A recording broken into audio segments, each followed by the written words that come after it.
What's the most common problem in people's running form? That's a question I got from a patient today, and I want to answer it very simply in this video.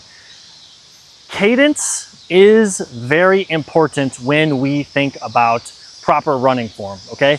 Cadence, for those of you who don't know, is the number of times your foot hits the ground in a minute as you're running.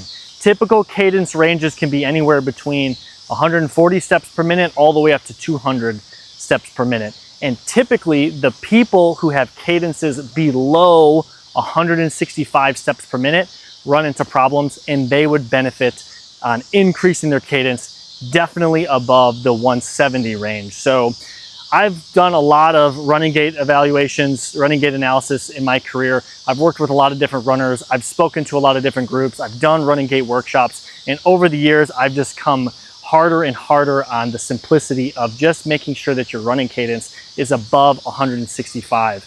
If you don't know what your running cadence is, there's a lot of different ways that you can figure that out. The first is if you have any sort of running watch, or even if you run with your phone, your smart devices will often tell you what your cadence is, at least your average cadence for the run. So start by looking at your running data, the runs that you're already going on, and seeing if you can get a pulse or a baseline as to what your running cadence is at baseline, okay?